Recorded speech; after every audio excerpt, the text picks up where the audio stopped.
Move થવાના આદેશ કરવામાં આવ્યા છે, જેથી જિલ્લા કલેક્ટર શ્રી અને એમની ટીમના સંકલનમાં રહી અને એ લોકો રાહત બચાવની કામગીરી કરી શકે. હાલની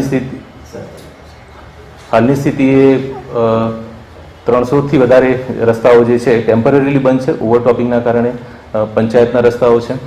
200થી વધારે ટ્રીપ્સ છે બસની એસટીની એ અત્યારે બંધ છે અને અમુક સ્થળે પાવર ફેલ્યુઅર છે, જે થોડા સમયમાં રિસ્ટોર થવાનો છે.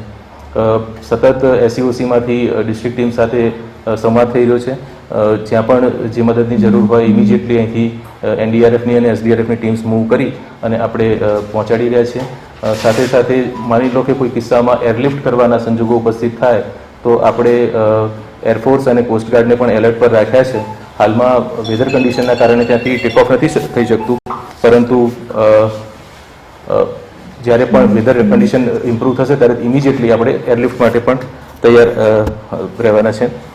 સીએમ સાહેબે પણ યુએચએમ સાહેબ સાથે વાત કરી છે અને યુએચએમ સાહેબે તમામ પ્રકારની મદદની ખાતરી આપી છે અને માનનીય સીએમ સાહેબે અહીંયા આવી એસસીઓસીમાં અને તમામ જે 3 કલેક્ટરશ્રીઓ છે સુરત, નવસારી અને વલસાડ એમની જોડે ટેલિફોન પર વાત કરી છે, એમને વિગતવાર માર્ગદર્શન આપ્યું છે.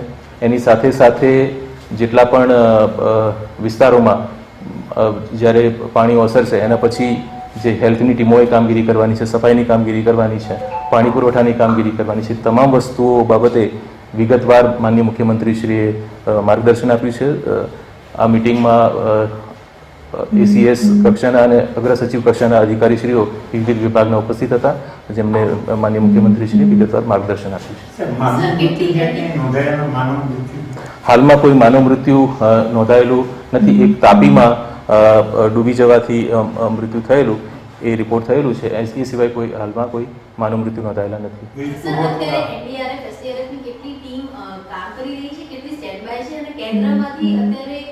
કોઈ પણ સહાય અથવા તો સ્ટેન્ડબાય માટે કોઈ પણ ઇક્વિપમેન્ટ કે રિક્વાયરમેન્ટ કરવામાં આવી સરકાર? હું સુરત જિલ્લાની વાત કરું તો ત્યાં 3 એનડીઆરએફની ટીમો છે અને 5 એસડીઆરએફની ટીમ છે જે કાર્યરત છે હાલમાં. એ જ રીતે વલસાડ જિલ્લામાં 2 એનડીઆરએફ અને 4 એસડીઆરએફની ટીમ કાર્યરત છે. એડિશનલી આપણે વલસાડ જિલ્લામાં 1 એનડીઆરએફ અને બીજી 1 એસડીઆરએફ મોકલી રહ્યા છે, જે ઓન વે છે અને ઇમિડિયેટલી હાલ સુરતથી મૂવ કરી અને સુરતમાં પછી જે અમદાવાદથી નીકળે છે સુરત મૂવ થશે એ રીતની વ્યવસ્થા ગોઠવવામાં આવેલી છે. નવસારીમાં 2 એસડીઆરએફ છે અને 1 એનડીઆરએફની ટીમ સુરતથી મૂવ થાય છે અને અમદાવાદથી સુરતમાં પહોંચી જશે. સૌરાષ્ટ્રના જિલ્લાઓમાં અમરેલી, જુનાગઢ, ભાવનગર એ જગ્યાએ પણ એનડીઆરએફની ટીમ અને એસડીઆરએફની ટીમ સ્ટેન્ડ બાય છે. રાજ્યના તમામ વિસ્તારોમાં આપણી ટીમ સ્ટેન્ડ બાય રાખેલી છે. કોઈ પણ ઇમરજન્સી આવે તો એ ટીમ તરત જ રેસ્ક્યુ માટે પહોંચી જાય. વિથ ઇક્વિપમેન્ટ્સ એ લોકો તૈયાર છે.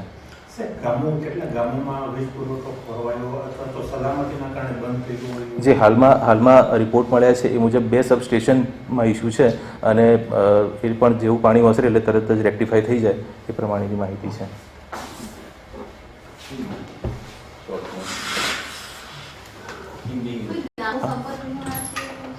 હાલ મેડમ એવા કોઈ રિપોર્ટ્સ નથી કોઈ ગામો સીધા સંપર્ક વિહોણા થઈ ગયા હોય. ટેલિકમ્યુનિકેશન આપણું અત્યારે ચાલુ છે, એમાં કોઈ ઇસ્યુ નથી, હવે કોઈ ડિસ્ટરપ્શન નથી.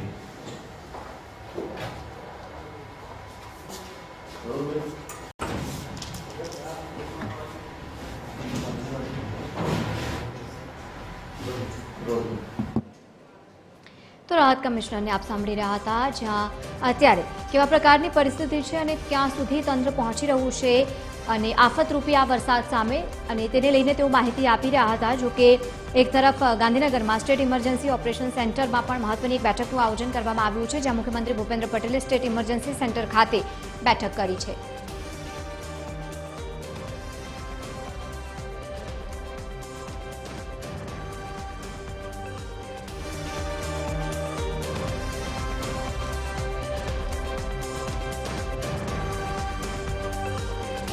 મુખ્ય સચિવ અને મહેસૂલ સચિવ સહિતના અધિકારીઓ સાથે એક બેઠક કરવામાં આવી છે. અત્યારે રાજ્યમાં જે વરસાદને લઈને પરિસ્થિતિ છે તેને પહોંચી વળવા માટે અને જ્યાં જરૂર હોય ત્યાં કામગીરી કરવા માટે અધિકારીઓ સાથે એક મહત્વપૂર્ણ બેઠકનું પણ આયોજન કરવામાં આવ્યું છે, જેમાં તમામ ઉચ્ચ અધિકારીઓએ ખાસ ઉપસ્થિતિ આપી હતી. ગાંધીનગર ખાતે સ્ટેટ ઇમરજન્સી ઓપરેશન સેન્ટરમાં આ મહત્વપૂર્ણ બેઠકનું આયોજન કરવામાં આવ્યું છે. ખાસ કરીને દક્ષિણ ગુજરાતમાં અત્યારે જે વિકટ પરિસ્થિતિ છે આ પરિસ્થિતિને પહોંચી વળવા માટે તંત્ર કેટલું સજ્જ છે, આવનારા સમય માટે શું વધુ નિર્દેશો આપવા તે બાબતે પણ બેઠકનું આયોજન